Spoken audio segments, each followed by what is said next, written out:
ल टेक्निकल नमस्ते युट्युब च्यानलमा स्वागत छ तपाईलाई।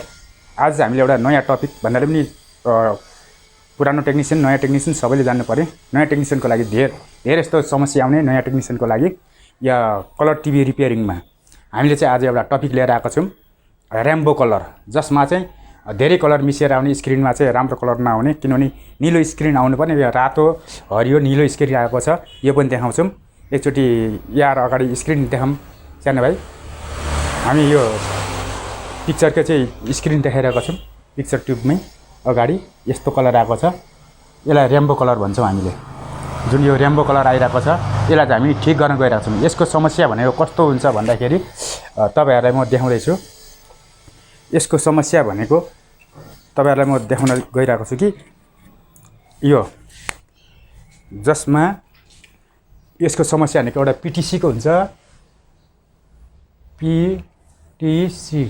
पिटिसीको एउटा समस्याबाट आउँछ।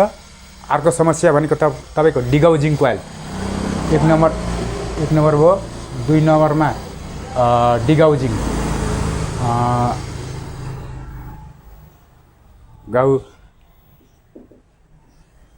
कोइल डिगाउजिङबाट आउँछ। 3 नम्बरमा भनेको भर्टिकल आइसीबाट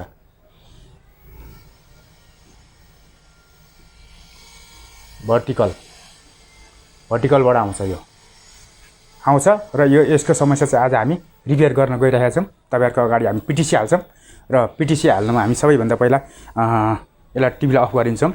यो स्विचबाट अफ गरेर हामीले झिक्दिन्छौँ र यो पिटिसी चाहिँ हामी झिक्न गइरहेका छौँ। यो पिटिसी झिक्नको लागि चाहिँ हामी पहिला सुरुमा पिटिसी चेक गर्छौँ। पिटिसी भनेको यहाँ चाहिँ यो यहाँ तपाईँलाई देखाइदिन्छु म। पिटिसी यो डिगाउजिङ कोइलको यहाँ छ, यो खोलेर यसको कोइल हामी चेक गर्छौँ। यो पिक्चर 2मा भएको डिगाउजिङ कोइल हो, यो चेक गर्छौँ। योबाट पनि यो पनि बिग्रेको रहेछ, यसलाई कन्टिन्युटी हेर्दाखेरि यो बिग्रेको रहेछ भने हामी भर्टिकल आइसी, तपाईँको भर्टिकल आइसी चाहिँ यसको कहाँ हुन्छ भन्दाखेरि तपाईँलाई म देखाइदिन्छु। यसको भर्टिकल आइसी भनेको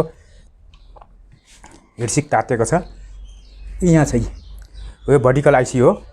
यो भर्टिकल आइसी चाहिँ हामी फेर्न जान्छौँ र भएन भने यो देखिहाल्नुभयो भर्टिकल आइसी हामीले देखाइसकेका छौँ। त्यसै गरेर भर्टिकल आइसीको चाहिँ 7वटा पिन हुन्छ, 7 पिनसम्मको हुन्छ त्यो भर्टिकल आइसी। र हामी अहिले चाहिँ पिटिसी चाहिँ यो गर्न गइरहेका छौँ। पिटिसी हामी झिकेर अर्को हाल्छौँ। पिटिसी हालेर हामी तपाईँलाई फेरि देखाउँछौँ। पिटिसी झिक्नलाई अब हामी पम्प र सोल्डरको काम गरिरहेका छौँ। अब यसरी हामी त्यहाँबाट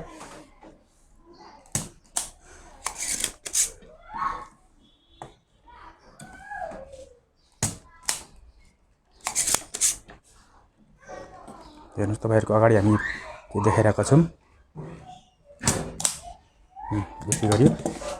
यति गरेपछि हामी पिटिसीलाई निकाल्छौँ।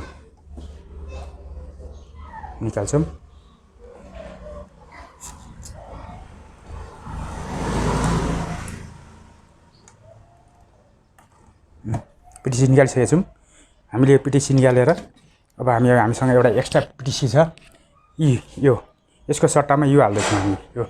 यो नयाँ हो, यो चाहिँ यो पुरानो हो नि, यो नयाँ हो, नयाँ हामी हाल्दैछौँ। यसको लागि हामी यसको सोल्डिङ हामी फालिदिएर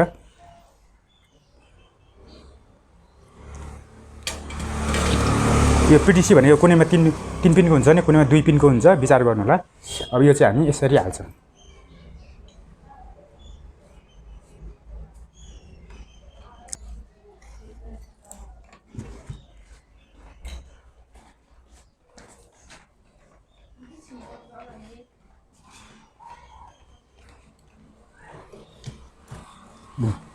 पिटिसी हामीले हालिसकेका छौँ।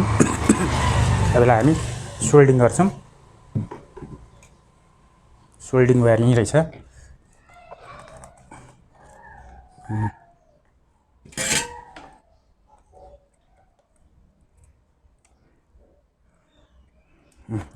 सोल्डिङ गरिसकेका छौँ र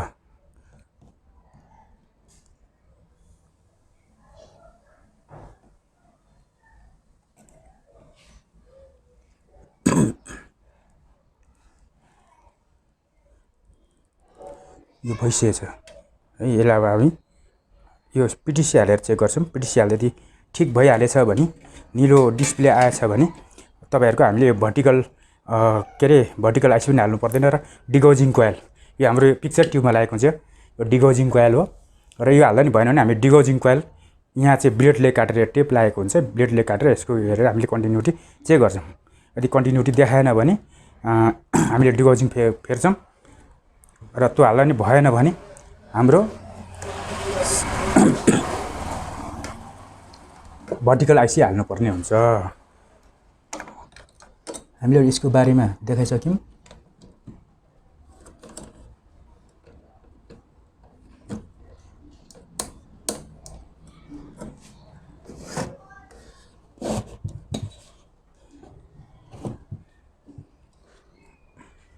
र अब हामी यसको लाइन दिएर हेर्छौँ।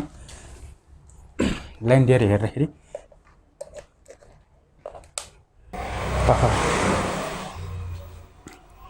केही समयपछि निलो हुन्छ यो।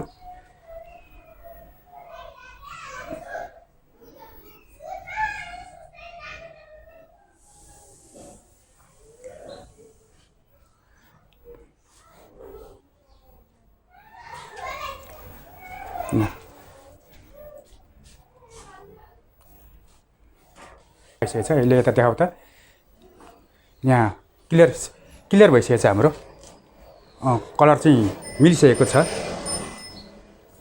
कलर देखिसक्नुभयो, कलर एकदम ठिक छ। निलो कलर पुरै देखिएको छ। सही भइसकेछ हाम्रो चाहिँ यो। अब यो चाहिँ हामी बन्द गर्छौँ र अर्को पनि हामी केहीमा देखाउँछौँ।